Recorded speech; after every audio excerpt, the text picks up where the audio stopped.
just putting that out there. There are some jump scares in this film. And that's something I didn't see coming, but I guess that's the point of jump scares, right? You're not supposed to see them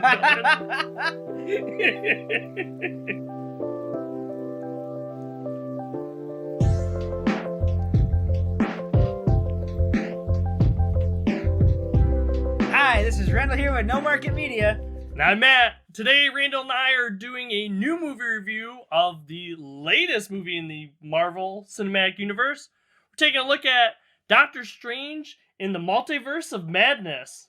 It stars Benedict Cumberbatch, Elizabeth Olsen, Xochitl Gomez, Rachel McAdams, and Benedict Wong.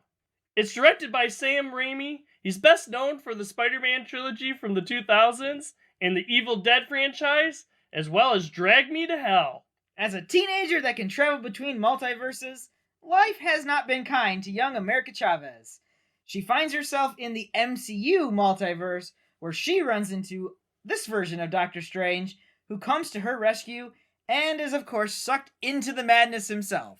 This movie had about a $200 million budget and has received fairly positive reviews from both critics and audiences. So this was a pretty interesting movie. I guess that's the best word I have to say. This was an interesting movie. This movie has quite a bit of action, a lot of craziness in it, and a lot of elements that I did not expect even in a Doctor Strange film. I feel like you're just missing out on an opportunity to say madness. Yeah. You say craziness, but you mean madness. I mean, honestly, this movie has a lot. That's the way, that the first impression I took off of it is just, wow, there's a lot going on here. But the other big takeaway I get from it, and this is kind of where we are at with the MCU right now, with all of the shows, The Falcon and the Winter Soldier, and WandaVision, and the latest one, Moon Knight and everything, I just felt like, oh, thank God we're back in theaters with not a new property. I don't mind new properties, but like back with the bigs, I would say. You know, that was a interesting, comforting feeling of like, well, good, we're back to like characters that we at least feel a little comfortable with. And we're telling a story that seems to be pushing the narrative of the entire MCU forward in a way that isn't just chopped into little pieces like we've been seeing with the shows.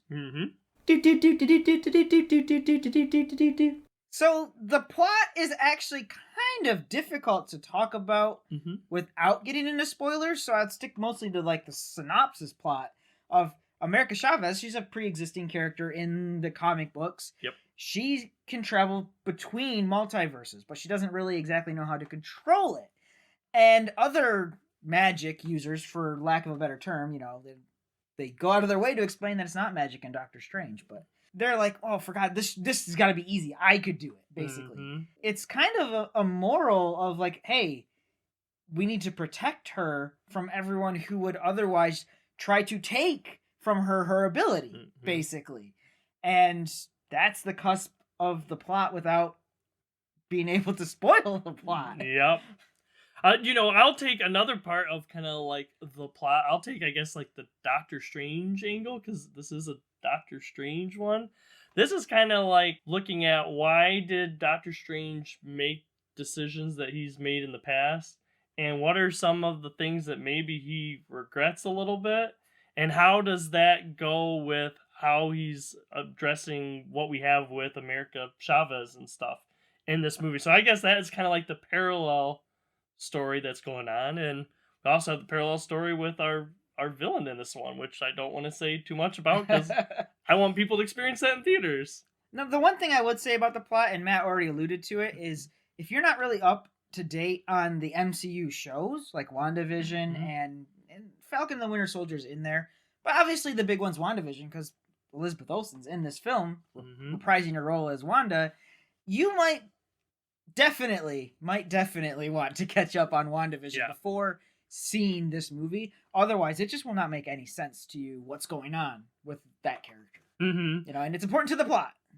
One, I guess, not as important. There is some tie-ins from like What If, and granted, I didn't see all of What If, but I saw like the first, I think, like 2 or 3 episodes. And then I took a lot from that. I'm like, oh, okay, these characters or whatever happens in this movie kind of makes sense a little bit if Well, you've seen What If. I mean, and What If is kind of just its own. They're not really saying it's multiverse particularly, but like obviously it is. Mm-hmm. You know, this is not just a what if. It's like, well, this is what could have happened someplace else. Yep. You know, and yeah, there's some of that, but I don't think you have to see What If for it to No. make sense. I do think for this plot to make good sense, you do want to watch WandaVision. Yep, I agree. So for characters, I mean, Doctor Strange in this is still kind of the Doctor Strange that we've known in the MCU so far. I don't think that we're really seeing anything like different necessarily with like his character and stuff. We are addressing some of the things like I mentioned of his like decision making and stuff in this. But to me, I'm just gonna go in and say I like the addition of America Chavez in this one. Like you already talked about how that's really the driving force, I think, of this movie is the story that centers around her. I think we also get a good like backstory, like some of the most, I would say, you know, not necessarily heartfelt, but you know, actually like emotional touching stories is when you learn about, you know, America Chavez, what she's gone through, and you know what her goals and drives and stuff are in this film. So I think, you know, as an addition, America Chavez is good in this film. For me, it worked. Yeah, America Chavez. In fact, here's the thing I would say: the mainline cast, Benedict Cumberbatch, Gomez, Olsen, and Benedict Wong. I think they're all good. They do a very good job re-portraying these characters again. They're digging deeper into their character motivations, what makes them want to do the things that they're doing. I think Wong gets a lot more to do in this movie than he had previously. He's been there kind of like the steadfast, loyal companion to Strange, but in this one he actually has way more time as a character, and I was appreciative of that. But yeah, Chavez is, you know, that's the big thing, played by Gomez in this particular film. But like, she has an arc in this, and you know, it's not really her movie, it's a Doctor Strange movie still, but she has like a beginning, a middle, and an end to her character, which is great. The only other thing I'd say about characters outside of the main line is I knew that there was going to be a lot of cameos. That's not a secret. That's not even a spoiler. Right. You know, it was just a matter of who's going to show up in this multiverse film, you know?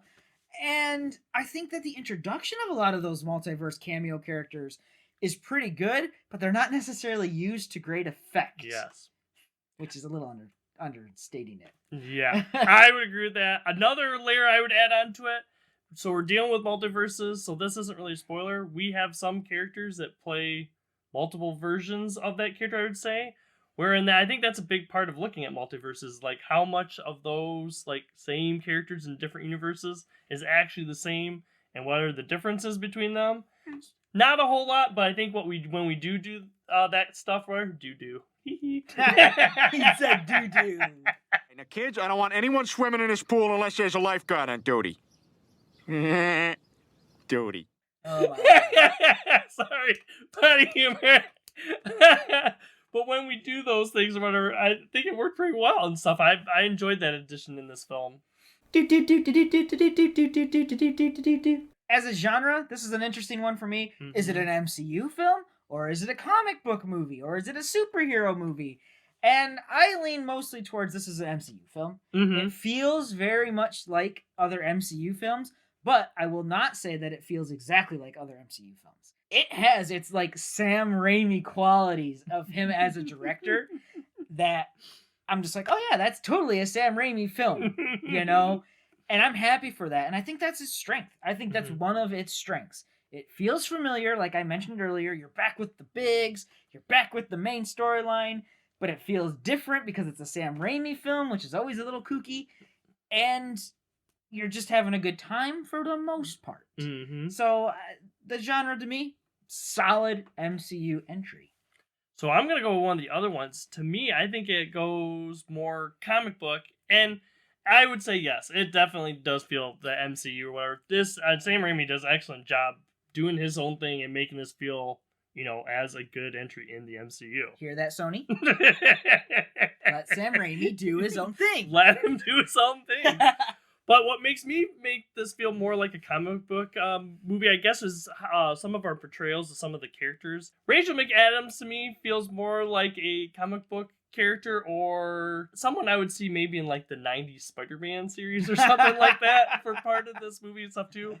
And how, as you mentioned before, some of our cameo characters and how they're treated in this movie or how they're used in this movie, that to me makes it feel kind of like a comic book movie, but also very much so in the Sam Raimi fashion. That's a really good point about the comic book, the comic book aspect of how some of the characters or the cameo characters are treated. And it's like, they'll get back up. They can do this all day. Yeah.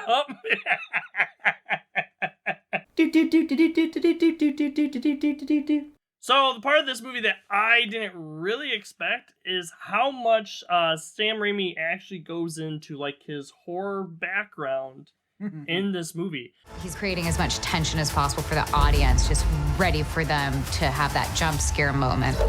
Part of that is what makes this unlike any other MCU movie for me. I mean, this definitely makes this movie stand out and stuff. This is the first time I think I've seen a Marvel movie that had like 3 or 4 jump scares in it. So just putting that out there, there are some jump scares in this film. And that's something I didn't see coming, but I guess that's the point of jump scares, right? You're not supposed to see them coming.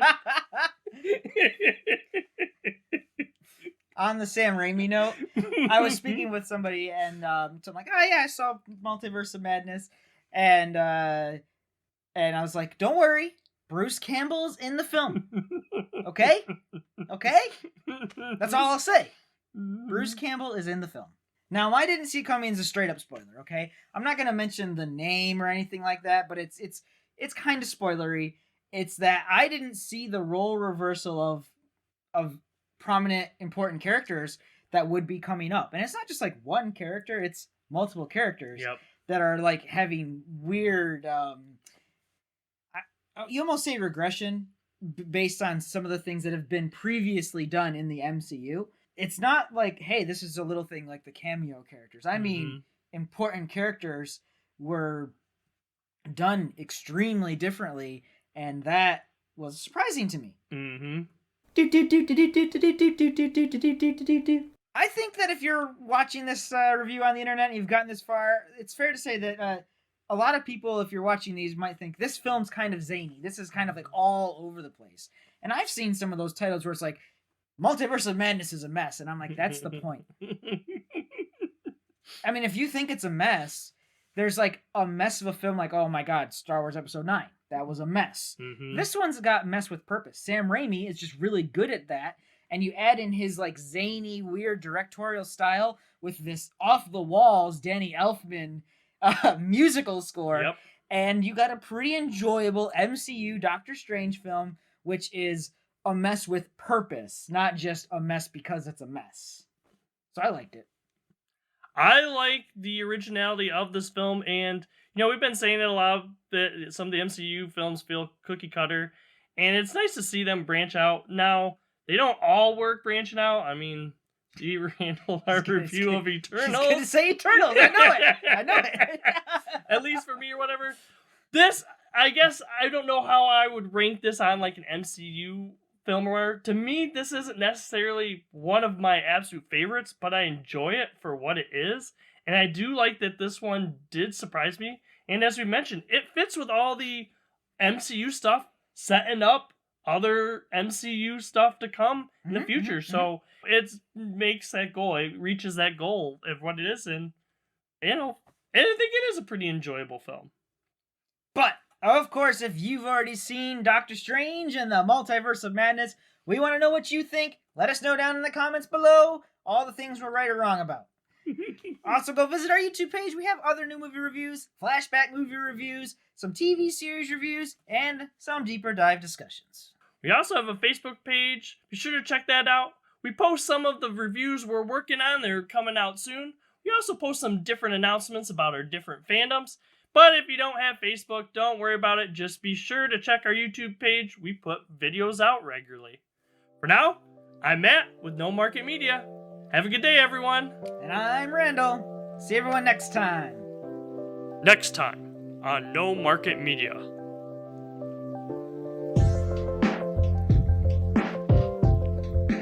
Please consider checking out some of our other videos.